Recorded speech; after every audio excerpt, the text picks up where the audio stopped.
وہ نرمی سے بولی صاحب پتہ نہیں کہاں گئی ہے، لیکن مجھے کیوں لگ رہا ہے کہ تم جانتی ہو۔ روبینہ کہاں گئی ہے؟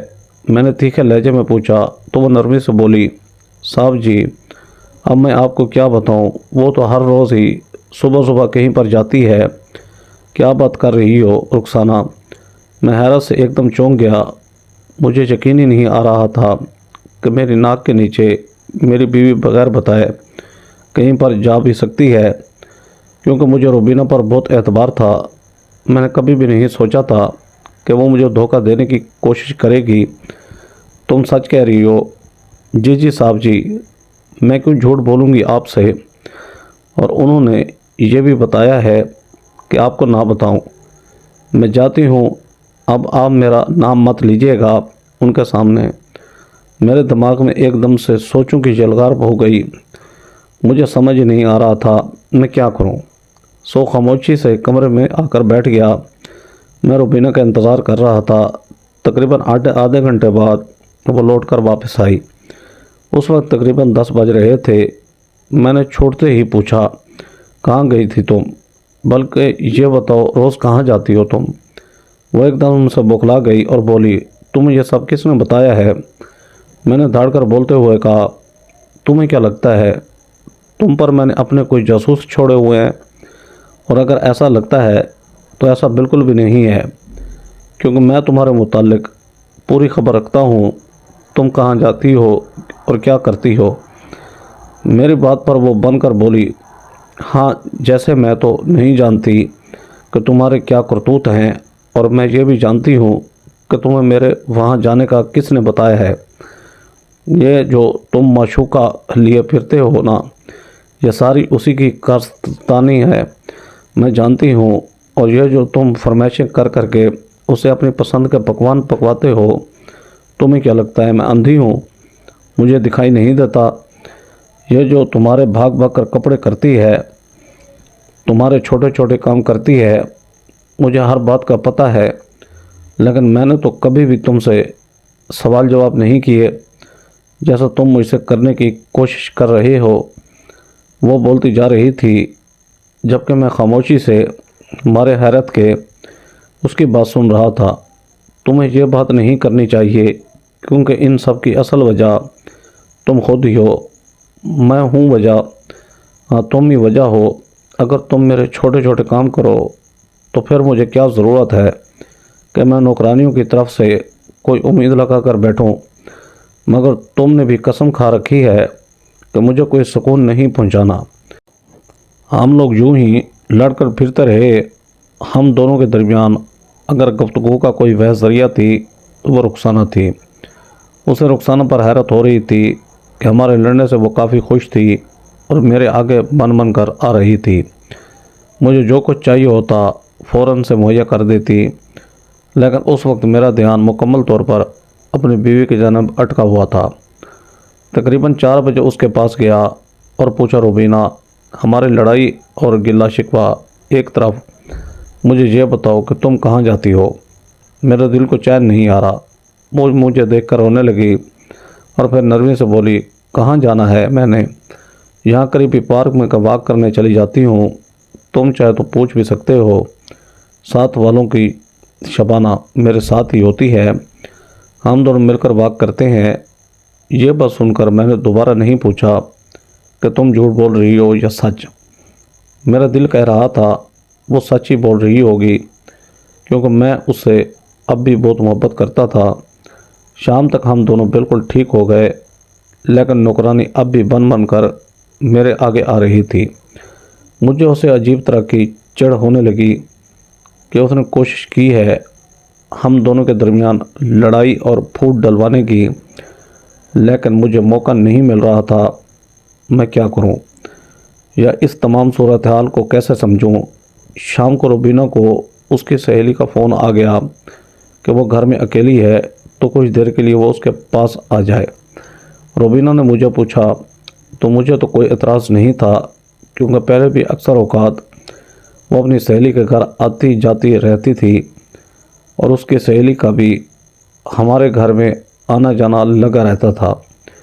یوں بھی ویسے ہماری آج لڑائی کے بعد صلح ہوئی تھی تو میں اسے مزید کسی قسم کی خفگی کا موقع نہیں دینا چاہتا تھا، تو میں نے اس سے آفر کیا کہ میں تمہیں خود چھوڑ دیتا ہوں، مگر اس نے منع کر دیا کہ اتوار کا دن ہی تو تمہیں چھٹی ہوتی ہے، گھر میں بیٹھ کر آرام کرو، باقی پورا ہفتہ تم دفتر میں کام کرتے رہتے ہو۔ مجھے بڑی خوشی ہوئی کہ چلو کم سے کم میری بیوی کو میرا خیال تو ہونے لگا ہے۔ وہ چلی گئی تو میں دل ہی دل میں دعا کرنے لگا کہ کاش ہمارا رشتہ یوں ہی اچھا رہے، ہمارے درمیان جو بھی رنجشیں ہیں وہ ختم ہو جائیں، اور شاید روبینہ کو بھی اپنی غلطی کا احساس ہو گیا ہے، اب شاید وہ مجھے دوسرے کے سہارے نہ چھوڑے۔ لیکن میں غلط تھا، کیونکہ روبینہ کے جاتے ہی وہ کام والی میرے کمرے میں آ گئی اور صفائی کرنے لگی۔ میں نے حیرت سے دیکھا اور پوچھا، مجھے نہیں لگتا کہ یہ صفائی کا کوئی وقت ہے؟ تو وہ جلدی سے بولی، نہیں صاحب جی، ویسے ہی کمرہ صاف کر رہی ہوں، مجھے اچھا نہیں لگتا کہ آپ گند میں لیٹے رہیں۔ روبینہ بیوی کو تو بالکل بھی خیال نہیں ہے آپ کا۔ میں نے اچنبھے سے کام کرنے والی کو دیکھا، لیکن کوئی رد عمل نہیں دیا اور دوبارہ اپنا موبائل چلانے لگا۔ وہ یوں ہی کمرہ صاف کرتے کرتے بیڈ کی چادر ٹھیک کرنے لگی تو میں نے سنجیدگی سے کہا، رخسانہ، بیڈ پر میں لیٹا ہوا ہوں، جب اٹھوں گا تو میں چادر خود ہی ٹھیک کر لوں گا۔ لیکن یہ بول کر بھی مجھے احساس ہوا کہ کام والی کے دل میں کچھ اور چل رہا ہے۔ اس کی نگاہیں اور معنی خیز باڈی لینگویج مجھے بہت کچھ سمجھا رہی تھی۔ میں ایک دم سے ڈر کر اٹھ بیٹھا۔ اس سے پہلے جوتا پہن کر کمرے سے باہر نکلتا، اچانک سے کمرے کا دروازہ کھلا اور روبینہ کمرے کے اندر داخل ہوئی۔ وہ بھی 5 منٹ پہلے ہی گئی تھی۔ وہ شاید اپنا کچھ کمرے میں ہی بھول گئی تھی، جو لینے کے لیے واپس آئی۔ جب اس نے ہم دونوں کو کافی قریب دیکھا، رخسانہ وہاں کھڑی تھی جہاں میں بیڈ سے نیچے اتر رہا تھا، یعنی ہم دونوں میں بہت کم انچوں کا فاصلہ رہ گیا تھا۔ یہ دیکھ کر روبینہ کا منہ ایک دم سے کھل گیا۔ شکیل، کیا ہے یہ سب؟ کچھ وہ ایک دم سے سٹ پٹا کر بولی تو میں بھی بوکھلا گیا۔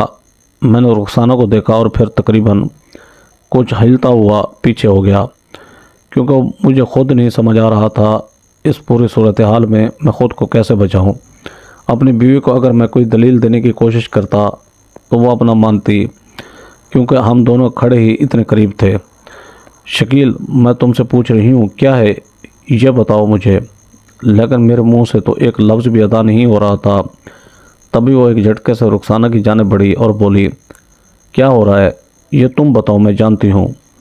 جب سے تم میرے گھر میں آئی ہو تو تم نے جو شرارت شروع کی ہے، اچھی طرح باخبر ہوں میں اس شرارت سے۔ مجھے میرے شوہر کو مجھ سے دور کرنے کی کوشش کرتی ہو۔ مجھے یقین تھا کہ رخسانہ فار ایوز کی بات کی نفی کرے گی، لیکن ایسا نہیں ہوا۔ وہ خاموشی سے کھڑی روبینہ کی بات سنتی رہی۔ جواب دو مجھے، میری بات کا کیا پوچھ رہی ہوں میں اور تم خاموش ہو؟ تو رخسانہ نے جو جملے کہے، میرے تو پیروں تلے سے زمین ہی نکل گئی۔ بی بی جی، یہ باتیں اب صاحب جی سے پوچھیں۔ میں نے ڈر کر رخسانہ کو دیکھا، کیونکہ مجھے یقین آ چکا تھا وہ میرا گھر خراب کر چکی ہے۔ کیا باتیں کر رہی ہو رخسانہ؟ تمہارا دماغ تو ٹھیک ہے نا؟ میں پوری شدت سے چلایا تو روبینہ مجھ سے بھی اونچا بولی، یہ کیا باتیں ہو رہی ہیں؟ مجھے سمجھاؤ شکیل، ورنہ میں کچھ کر بیٹھوں گی۔ یہ جھوٹ بول رہی ہے نا؟ روبینہ، ایسا کچھ بھی نہیں ہے۔ رخسانہ، تم بتاؤ، سچ بولو جو کچھ ہے۔ میں نے اپنی بیوی کو مطمئن کرتے کرتے کام والی کو بھی بیچ میں ہی داخل کیا تو وہ خاموش کھڑی رہی۔ دوبارہ روبینہ کے پوچھنے پر نرمی سے بولی، جی صاحب کو آپ اچھی نہیں لگتی ہیں، وہ کہتے ہیں آپ ان کا خیال نہیں کرتی، تبھی وہ بس مجھ سے اپنا خیال کرواتے ہیں اور کچھ نہیں ہے۔ شوہر آپ کے ہی ہیں، جی بس میں ان کا ذرا خیال کر لیا کروں گی، اور تو مجھے کچھ بھی نہیں چاہیے۔ یہ باتیں سن کر میرا دماغ پھٹنے لگا۔ میں نے نفی میں سر ہلا کر اپنی بیوی کو یقین دلانا چاہا کہ یہ عورت جو کچھ بول رہی ہے جھوٹ ہے۔ مجھے تو اس پر حیرت ہو رہی تھی کہ منہ پر کھڑے وہ اتنے بڑے بڑے جھوٹ بول کیسے سکتی ہے، اور اس میں اتنا اعتماد کہاں سے آیا۔ شکیل، مجھے ابھی اور اسی وقت طلاق چاہیے۔ طلاق۔ روبینہ تمہارا دماغ تو ٹھیک ہو گیا ہے، کیا باتیں کر رہی ہو تم؟ تو وہ چلا کر بولی، شکیل مجھے تم سے طلاق چاہیے، مجھے تمہارے ساتھ نہیں رہنا۔ سن رہے ہو تم میری بات؟ میری تو دنیا ہی اجڑ چکی تھی۔ میں نے اس کے بعد روبینہ کو سمجھانے کی بہت کوشش کی، لیکن وہ اپنے گھر واپس چلی گئی۔ اس نے میری ایک بھی نہیں سنی۔ میں اسے منانے کی کوشش میں ہلکان ہو رہا تھا، لیکن وہ نہیں مانی۔ جب وہ گھر سے گئی تو میں لٹا پٹا برآمدے میں آ کر واپس بیٹھ گیا۔ تبھی مجھے رخسانہ یاد آئی۔ کچن میں اسے دیکھنے کے لیے گیا تو دیکھا وہ بھی وہاں سے غائب تھی، یعنی وہ کام چھوڑ کر بھاگ چکی تھی۔ لیکن اس نے یہ سب کیا تھا تو کیوں کیا تھا؟ کیوں مجھے میری بیوی سے الگ کیا؟ ایک بہت بڑا سوالیہ نشان میرے دماغ میں لگ چکا تھا۔ میں بوکھلا گیا۔ محلے میں بھی میں نے رخسانہ کا ہر گھر میں پتہ کر لیا، لیکن وہ مجھے کہیں پر نہیں ملی۔ دوبارہ میں نے روبینہ کے گھر جا کر بھی اس سے پوچھ لیا کہ کیا تمہیں رخسانہ کا پتہ ہے، جس پر وہ اور بفر کر بولی، تو اپنی معشوقہ کا پتہ مجھ سے لینے کے لیے ہی آ گئے ہو؟ کچھ تو شرم کر جاتے۔ واقعی میں یہ بات سن کر مجھے بے انتہا شرم آئی، لیکن میں اپنا عشق مکمل کرنے کے لیے رخسانہ کو نہیں ڈھونڈ رہا تھا، بلکہ اس لیے ڈھونڈ رہا تھا تاکہ وہ اپنا گناہ قبول کر لے اور میری بیوی کو بتائے جو کچھ اس نے کہا ہے وہ جھوٹ ہے۔ پتہ نہیں کس کے کہنے پر وہ یہ سب کر رہی تھی۔ خیر تقریباً 1 مہینے تک میں نے رخسانہ کو بہت ڈھونڈا، مگر وہ نہیں ملی۔ اس دوران میں روبینہ کی بھی منتیں کرتا رہا کہ تم گھر واپس آ جاؤ، اس کے گھر والوں کی بھی کی، لیکن اس کا ایک ہی مطالبہ تھا، مجھے طلاق چاہیے۔ ہر ایک کے سمجھانے کے باوجود بھی جب وہ نہیں مانی تو میں نے اپنی بیوی کو طلاق دے دی، اور وہ دن میری زندگی کا سب سے بھیانک دن تھا۔ میں جب گھر میں آیا تو خالی دیواریں مجھے چھیڑ رہی تھیں۔ وہ گھر جو میں نے اور روبینہ نے مل کر بنایا سجایا تھا وہ ایک دم سے خالی ہو چکا تھا۔ اس دن میں صحن کے بیچوں بیچ میں بیٹھ کر اونچی اونچی رویا کہ یا اللہ، یہ سب کچھ کیوں کیا ہے؟ ایسی کیا غلطی ہو گئی ہے مجھ سے جو تم نے میری بیوی کو ہی چھین لیا؟ میں روتا جا رہا تھا تبھی گھر کا دروازہ بجا۔ میرا دل نہیں چاہ رہا تھا دروازہ کھولنے کا، لیکن گھنٹی مسلسل بج رہی تھی۔ اپنے آنسو بازوؤں سے صاف کرتے ہوئے اٹھ کر میں باہر آیا تو دیکھا سامنے اکرم کھڑا تھا۔ اسے دیکھ کر میں نے ایک دم سے اس کی کلائی تھام کے گھر کے اندر کھینچا اور پھر گلی میں جا کے دیکھا کہ دور کہیں رخسانہ تو نہیں کھڑی، مگر وہ نہیں کھڑی تھی۔ اندر آ کر میں نے اس کے بال اپنے ہاتھوں میں دبوچ کر پوچھا، کہاں ہے تمہاری ماں؟ لے کر آؤ اس سے، یہاں پر میرا گھر برباد کر دیا ہے۔ اس عورت نے، میں اپنے دل کی جتنی بھی بھڑاس تھی وہ اس عورت کے متعلق نکالتا جا رہا تھا، جبکہ اکرم تحمل سے میری بات سننے کے بعد بولا، آپ کا گھر میری ماں نے خراب نہیں کیا، بلکہ آپ کی اپنی بیوی نے ہی خراب کیا ہے۔ جب بات سن کر مجھے بے انتہا غصہ آیا اور میں نے ایک زوردار تھپڑ اکرم کے منہ پر لگا دیا، لیکن وہ بچہ اتنا ثابت قدم تھا کہ اپنی جگہ سے ہی نہیں ہلا۔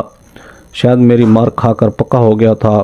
تبھی نرمی سے بولا، میری ماں کو تو پیسے ملے تھے یہ سب کرنے کے، میں جو اسے دوبارہ پھر سے مارنا چاہتا تھا۔ یہ بات سن کر جہاں تھا وہیں پر رک گیا۔ کیا مطلب؟ کون کروا رہا تھا یہ سب؟ تمہاری ماں سے آپ کی بیوی؟ اکرم کی بات سن کر مجھے اپنے پیروں تلے سے زمین نکلتی ہوئی محسوس ہوئی۔ میں نے اس کے گردن دبوچی اور کہا، تمہیں اندازہ ہے تم کیا باتیں کر رہے ہو؟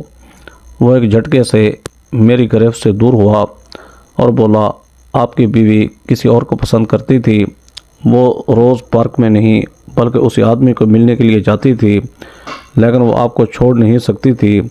اگر آپ چھوڑ دیتی تو اسے اپنا حق مہر چھوڑنا پڑتا، لیکن اگر آپ اپنی بیوی کو طلاق دیتے تو وہ حق مہر آپ کی بیوی کا ہی ہوتا۔ یہ سب باتیں روبینہ باجی نے میری اماں کو بتائی تھی اور انہیں بدلے میں بہت سارے پیسے دیے تھے کہ کسی طرح وہ آپ کو اپنے بس میں کرنے کی کوشش کریں، اور پھر وہ موقع پہ چوکا لگاتے ہوئے ان دونوں کو رنگے ہاتھوں پکڑنے کی بنا پر آپ سے طلاق لے لیں گی۔ میں جانتا ہوں ہم لوگوں نے برا کیا، لیکن ہم لوگ مجبور تھے، بہت غریب تھے ہم لوگ۔ جب روبینہ باجی نے آ کر ہمارے سر پر چھت دی، ہم نے 3 دن سے کھانا نہیں کھایا تھا، لیکن روبینہ باجی نے ہمیں کھانا کھلایا۔ انہی کے کہنے پر ہم یہاں کام مانگنے کے لیے آئے تھے اور آپ نے ہمیں کام پر رکھ لیا تھا۔